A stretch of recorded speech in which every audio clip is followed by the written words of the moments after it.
sortear público do alumnado. Por tanto, seguimos con éxito o mundo digital que xa está aquí e que vais a seguir movendo a moitísima. Iniciar a tramitación, empezará unha primeira fase de consulta pública. Por tanto, fomos a pioneiros en regular a inteligencia artificial.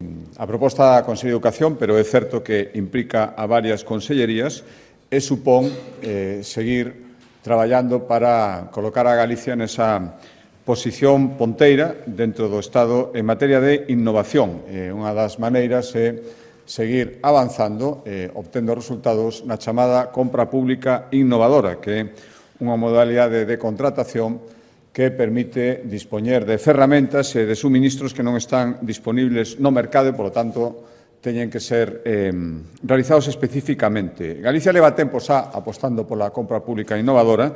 De feito, entre o ano 2007 e 2020 foron investidos 252 millóns de euros neste tipo de proxectos de compra innovadores realizados a través desta compra pública, e a nosa intención é seguir avanzando, e por iso presentamos a chamada liña FIZ, que é a liña de fondos europeos para este tipo de proxectos, varias propostas. Bueno, pois o éxito foi notable, presentan proxectos a maioría das comunidades autónomas, pero a metade dos proxectos obtidos por España, porque ao final se presentan nun paquete global como país, a mitad destes proxectos están en Galicia, prácticamente a mitade, 9 de 20. E destos 9, 8 son proxectos presentados pola Xunta de Galicia. O 9º está presentado por Emalsa, empresa de augas de Coruña.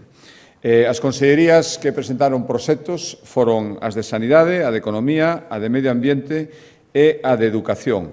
E os fondos para esta compra pública innovadora, para subvencionar estes proxectos, o total son 76 millóns, pois 45,5 serán aportados por fondos europeos. Por iso digo a importancia nun proxecto competitivo, nun porcento competitivo entre proxectos que presentan varias comunidades autónomas, ter obtido prácticamente a metade ser seleccionados prácticamente a metade do global que correspondeu a España, con un financiamento, insisto, de 45,5 millóns de euros. Por tanto, quero agradecer, en primeiro lugar, o traballo realizado polos técnicos da Administración Autonómica destas 4 consellerías, proxectos moi ben presentados e, polo tanto, por eso tiveron o éxito, e por darlle en detalle estes proxectos seleccionados, dicía que eran 4 consellerías.